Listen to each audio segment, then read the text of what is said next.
Okay, Badlands Rebuilders. I bought some new wheel cylinders for that there 68. And like usual, they always have a problem. They're a little bit different. The hole's a little bit bigger on the old one. So what I did was I just tore the old one apart. I'm going to put her back together. It doesn't look too bad. I know you're supposed to hone them out, clean them up, whatever. I cleaned these all up real good. None of the rubbers look too bad on them. I think there was just a lot of crud inside the brake fluid. So I seen somebody else do it. He took a couple pieces of sandpaper like this and he rolled them up. I thought it was a pretty good idea. He just rolled them up and then he used them as like a homemade hone, kind of like that. Made his own little hone, and they felt pretty good inside. So I'm going to hone these out with this 220 sandpaper. See how it looks.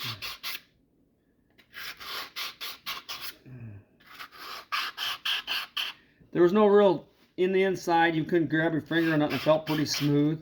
I think they just got some sitting a long time. A little bit of corrosion in there.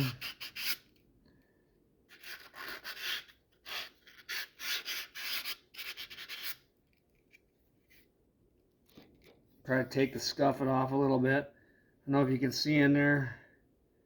It didn't do too bad. Put a little brake fluid in there and clean it up. This is a poor man's hone.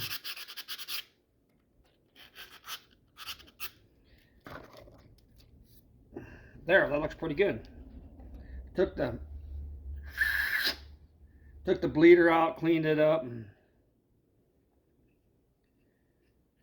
Gonna put it back together now. I'm gonna go grab a little bit of brake fluid.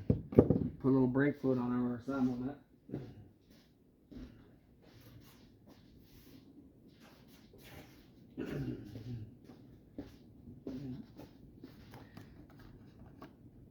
I'm just gonna dab a little brake fluid. Run it inside here real good. Clean her up real good. I've never really done this before. I usually just buy the wheel seals because they're only like 12 bucks.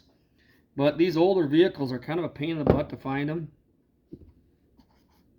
And I don't feel like these I don't think this one was leaking. It was the other side. So I think this one will probably be alright. I'll just put her back together. Seems like a pretty simple process.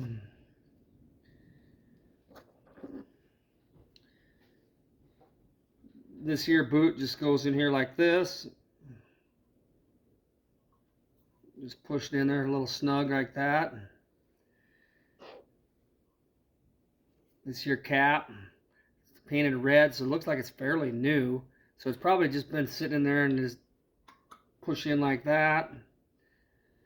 You got that flush spring, goes in like that, right in the middle. This other little boot.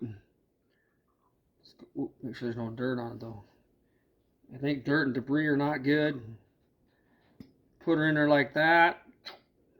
Just like that. This cap on this side like this.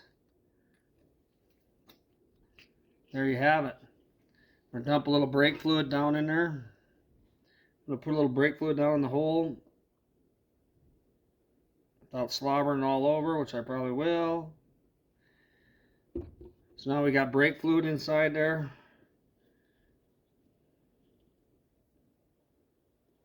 Next thing to do is just see if they hold pressure, if it kicks it out. The bleeder's not tight. So then you just put the caps on.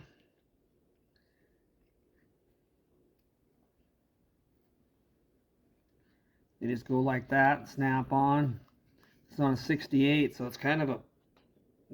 every time you mess with these brakes in these older vehicles, I don't know if they've all been modified or something's happened to them, but they always got some stupid different style or whatever, and pain in the booty. So now I'm snapping this cap back on. This cap's got a little tear in it. I don't know if that's going to make a difference or not. So there you have it. Cleaned up, put her back together, and bleeder screw in it. Bleeder screw's tight.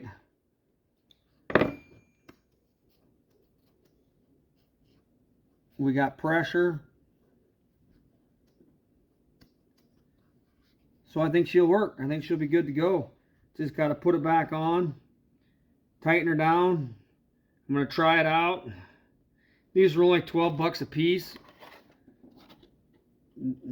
These Dorman were 12 bucks a piece at Pronto, which I thought was a heck of a deal, but if they don't work, they don't work. And I got the afternoon to mess around, so I'm going to fire this one back on. We'll call it good. We'll see the other side. We'll do maybe show a video of the other side. But there isn't much to these. I think a lot of it had to do is that there's rust gets in the cylinder, and the cylinder doesn't. I don't know. It looks good to me. We'll see. Thanks. All right, Badlands Rebuilds. Here we go. Here's our next project online. It's a 1977 Chevy El Camino.